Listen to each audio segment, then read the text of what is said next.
कोणत्या पीसीओडी रुग्णाला 30 ते 35 वयात प्री डायबिटीस होईल हे मी सांगू शकतो. हे रुग्ण 19व्या वर्षी केलेल्या दुर्लक्षामुळे माझ्याकडे येतात. अनेक भारतीय महिला हेच दुर्लक्षित करतात का ते पाहूया. हीच चूक आहे. 19व्या वर्षी हे एका लहान गोष्टीने सुरू होतं. पाळी उशिरा येते, हनुवटीवर थोडे केस येतात आणि महागड्या फेसवॉशचा मुरुमांवर काहीही परिणाम होत नाही. तुम्ही लॅबमध्ये उभे आहात, हातात रिपोर्ट आहे ज्यात प्री डायबिटीस किंवा टाईप 2 मधुमेह आहे. तुमचा घेर वाढलाय, उत्साह कमी झालाय आणि तुमच्या कुटुंबात कुणाला fatty liver, blood pressure, diabetes आहे जे तुम्हाला त्रास देते. हे काय दुर्मिळ नाही. अनेक भारतीय महिलांमध्ये 19व्या वर्षीचा पीसीओडी 35 ते 40 वयात डायबिटीज मध्ये बदलतो जर सुरुवातीच्या लक्षणांकडे दुर्लक्ष केलं. मी डॉक्टर अर्चना अग्रवाल आहे. या व्हिडिओत मी सांगणार आहे की पीसीओडीचा हा टाइम बॉम्ब कसा तयार होतो आणि तो तुमच्या आयुष्यात लवकर कसा ओळखावा आणि त्याचा नायनाट कसा करावा. मी हे समजावते. पीसीओडी किंवा अधिक अचूकपणे सांगायचं तर पीसीओएस, पॉलिसिस्टिक ओव्हेरियन सिंड्रोम. मुळात हे ओव्हरीचा आजार नाही तर हा एक मेटाबॉलिक डिसऑर्डर आहे. हे असं समजा, तुमच्या शरीरातील संपूर्ण हॉर्मोनल ऑर्केस्ट्रा थोडंफार बेसूर झाला आहे. तुमच्या ओव्हरीज फक्त सर्वात मोठा आवाज करणारे वाद्य आहेत. पण मुख्य घटक म्हणजे इन्सुलिन, जो रक्तातील साखर नियंत्रित करतो. शरीराने इन्सुलिनला नीट प्रतिसाद न दिल्यास शरीरात डॉमिनो इफेक्ट सुरू होतो. तुमचं शरीर कदाचित जास्त पुरुष हार्मोन तयार करू शकतं. तुमची पाळी अनियमित होते. तुम्हाला मुरूम, चेहऱ्यावर केस किंवा वजन कमी होण्यात अडचण येऊ शकते. पण डॉक्टर म्हणून मला चिंतेत टाकणारी गोष्ट ही आहे की अनेक महिलांना फक्त बाह्य लक्षणेच माहिती असतात, पण खरी हानी अदृश्य आणि शांतपणे शरीरात होत असते. एक महत्वाची गोष्ट प्रत्येक भारतीय कुटुंबाने जाणून घ्यावी. शहरी भारतात 22% तरुण महिलांना पीसीओएस आहे, म्हणजे 4 पैकी 1. काश्मीर सारख्या काही प्रदेशात तर हे प्रमाण 3 1 आहे. हे जागतिक सरासरी 6 ते 12% तुलना करा. आपण फक्त आरोग्याच्या समस्येशी झुंजत नाही, आपण एका जातीच्या रोगाशी सामना करत आहोत जो उघडपणे लपलेला आहे. भारतीय असण्याचा क्रूर भाग म्हणजे आपल्याला मधुमेह पाश्चात्य लोकांपेक्षा कमी वजनावरच होतो. BMI 23 असलेल्या महिलेलाही गंभीर इन्सुलिन रेझिस्टन्स असू शकते. तुमच्या काकू सतत ज्या थोड्याशा पोटावर टीका करतात ती तुमच्या शरीराची पहिलीच इशारा देणारी खूण असू शकते.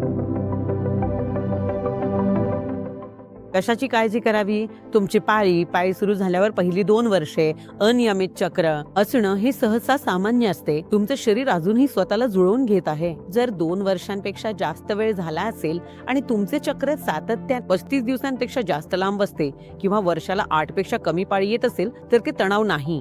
तुमचं शरीर मदतीची मागणी करतंय.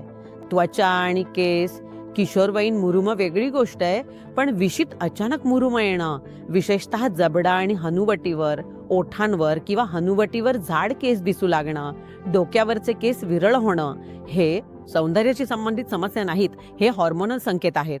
मानेच्या मागे काळे मऊ ठिपके दिसणे याला अॅकॅन्थोसिस नायग्रिकन्स म्हणतात आणि हे प्रत्यक्षात तुमची त्वचा दाखवत आहे की इन्सुलिन रेझिस्टन्स सध्या घडत आहे.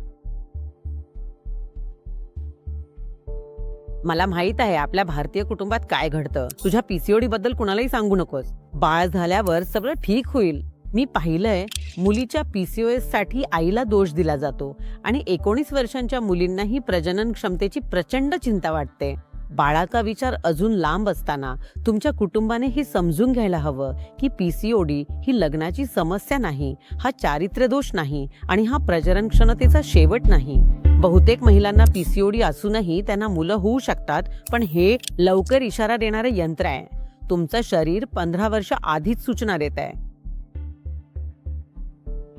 मग तुम्ही नेमका काय करू शकता? मी तुम्हाला एक स्पष्ट मार्ग दाखवतो. पहिलं पाऊल, योग्य डॉक्टर, गायनेकोलॉजिस्ट कडून सुरुवात करा. प्रॅक्टोवर जा. ते तुम्हाला योग्य गायनेकोलॉजिस्ट शोधायला मदत करतील. त्यांचे प्रोफाईल आणि रिव्ह्यूज पाहून दुसरी पायरी योग्य टेस्ट. फक्त अल्ट्रासाऊंडवर समाधान मानू नका. चांगल्या तपासणीत सविस्तर मासिक पाळीचा इतिहास, उपाशीपोटी, ग्लुकोज आणि 2 तासांची ग्लुकोज टॉलरन्स टेस्ट, संपूर्ण लिपिड प्रोफाईल, टेस्टोस्टेरॉन, पातळी, थायरॉइड आणि लिव्हर फंक्शन टेस्ट असाव्यात. पीसीओडी असलेल्या 43% महिलांना फॅटी लिव्हर असते हे कोणी सांगणार नाही. तिसरं पाऊल, योग्य उपचार. सर्वांसाठी एकच उपाय लागू होत नाही. महिलांसाठी जीवनशैली बदल पुरेसे असतात. काहींसाठी मेटफॉर्मिन सारखी औषधे आयुष्य बदलतात. आणि हो, मेटफॉर्मिन म्हणजे तुम्ही डायबेटिक आहात असं नाही, तर तुम्ही ते टाळत आहात. चौथं, दीर्घकालीन दृष्टिकोन. ECOD असं काही नाही की ते 30 दिवसात बरे करता येईल. हे आयुष्यभर सांभाळावं लागतं. पण हे व्यवस्थापन सोपं होत जातं आणि त्याचे फायदे प्रचंड मिळतात. नियमित मॉनिटरिंग केल्यास मी सांगितलेली ती 20 वर्षांची मुलगी केवळ एक आकडा नाही. ती एक मुलगी आहे, ती एक बहीण आहे, कदाचित ती तुम्हीच असाल. शरीराच्या संकेतांकडे फक्त हॉर्मोनल म्हणून दुर्लक्ष करू नका. तुमचं शरीर तुमच्याशी बोलत आहे. आता लक्ष द्या. या चॅनलवर आम्ही महत्त्वाच्या विषयांवर उपयुक्त माहिती शेअर करतो. सबस्क्राईब करा आणि बेल आयकॉन दाबा.